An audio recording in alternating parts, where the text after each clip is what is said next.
Hello friends. Please subscribe our channel and like this video and share with your friend. आज हम इस video में theory of Allport that means Allport के सिद्धांत को deeply explain करेंगे। जहाँ तक आलपोर्ट की थ्योरी का प्रश्न है तो यह सिद्धांत मानवतावादी और व्यक्तित्ववादी नज़रिए से मानव व्यवहार के अध्ययन की वकालत करता है। ये तो आप जानते ही हो। इस सिद्धांत में मानव प्रकृति के संबंध में कुछ पूर्व कल्पनाएं की गई हैं जिसे हम एजम्पशंस कहते हैं। पहला एजम्पशंस है कि इस सिद्धांत में मानव व्यवहार की कुछ पूर्व कल्पनाएं जैसे विवेकपूर्णता, रेशनैलिटी, अग्रलक्षणता, प्रोएक्टिविटी तथा विषम स्थिति हेट्रोस्टैटिस का सर्वाधिक बल दिया गया है।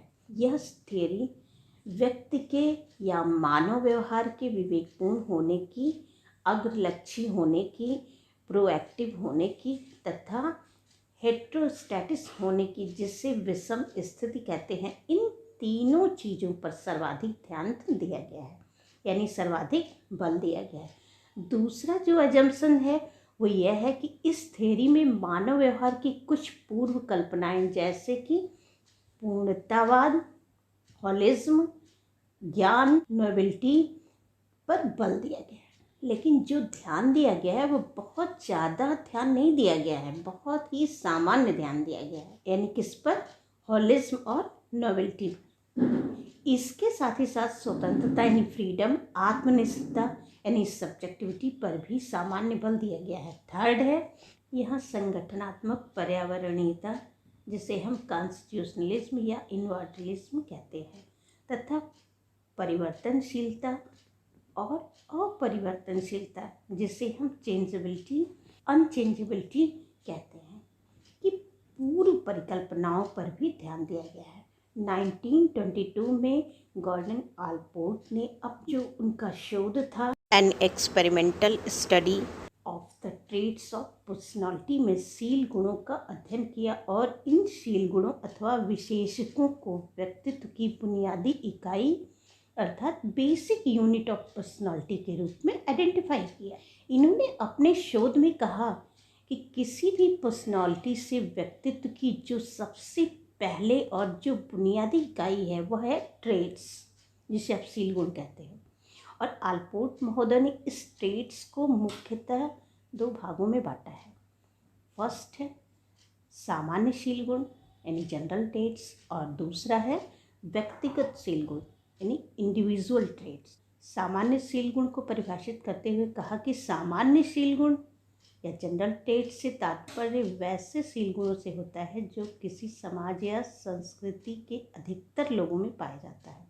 दैट मीन्स ये ट्रेट्स कॉमन होता है और किसी भी सामाजिक या किसी भी संस्कृति विशेष में मैक्सिमम लोगों में पाया जाता है। जहाँ तक व्यक्तिगत शील गुणों का प्रश्न है तो इसे व्यक्तिगत प्रवृत्ति के रूप में देखा गया, जिसे हम पर्सनल डिस्पोजिशन भी कहते हैं। यह किसी समाज के व्यक्ति विशेष तक ही सीमित रहता है।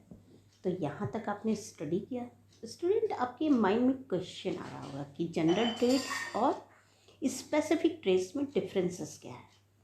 तो difference between general traits and specific traits, तो यहाँ पर देखते हैं कि इनमें मेनली 2 डिफरेंसेस हैं।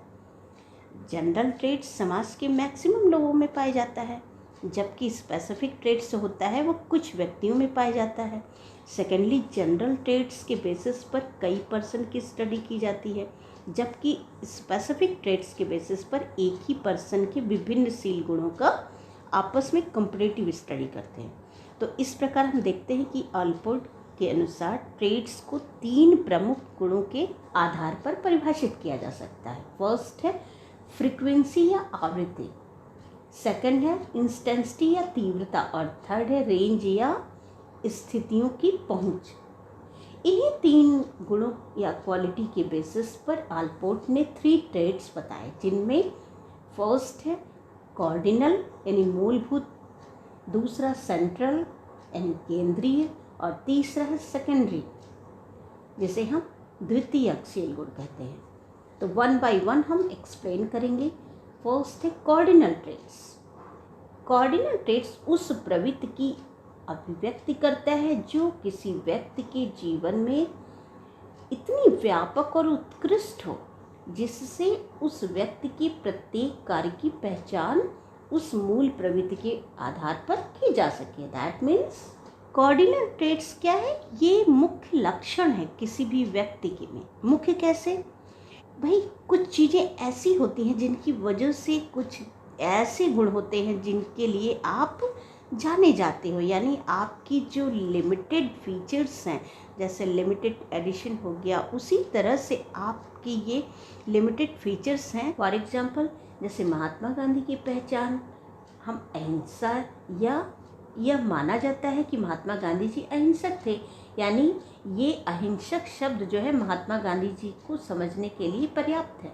जैसे यदि कहा जाए फला व्यक्ति महात्मा गांधी के पग चिन्हों पर चलने वाला है, तो ये समझा जाता है कि वो अहिंसक है। सेकंड है सरदार पटेल जी की अगर हम बात करें तो दृढ़ निश्चयता। यदि किसी को हम यह कहते हैं कि वह सरदार पटेल है तो इसका मतलब है कि वह दृढ़ निश्चयी है। थर्ड, इंदिरा गांधी जी की निर्णय क्षमता। यहाँ एग्जाम्पल के तौर पर हम देख रहे हैं कि इन तीनों व्यक्तियों के एक एक ट्रेड से ही उनके व्यक्तित्व को परिभाषित किया जाता है। तो कहने का तात्पर्य है कि कॉर्डिनल ट्रेड्स में एक ही गुण के आधार पर किसी भी व्यक्ति की पूरी पर्सनालिटी को समझा जाता है। सेकंड ट्रेड्स है सेंट्रल ट्रेड्स या केंद्रीयशील गुण। तो इस ट्रेड्स का मीन्स किसी व्यक्ति के कुछ ऐसे गुण जो उस व्यक्ति के व्यवहार का सर्वोत्तम वर्णन करते हैं, उन्हें केंद्रीयशील गुण के रूप में जाना जाता है। यह प्रवृत्ति सभी व्यक्तियों में पाई जाती है। और आलपोर्ट के अनुसार यदि हम अपने किसी फ्रेंड की पर्सनालिटी के बारे में बोलें तो कि एक्स व्यक्ति का व्यक्तित्व जो है वो आक्रामक या आत्मकरुणता से ओतप्रोत है, या व्यक्ति बाय नेचर जो है वो सोशल है, या उसके अंदर आत्मविश्वास और सनकीपन जो है इत्यादि, ये सारे ऐसे लक्षण हैं जो हम साधारण तौर पर प्रयुक्त करते हैं। नेक्स्ट ट्रेट है वो है सेकेंडरी ट्रेट्स या द्वितीयकशील गुण। द्वितीयकशील गुण उन प्रवृत्तियों का प्रतिनिधित्व करते हैं जो बहुत कम, स्पष्ट, अनगिनत और असंगत हों। इनमें व्यक्ति की स्वभावगत आदतें आती हैं जिन्हें हम इडियोसिंक्रेसिस कहते हैं।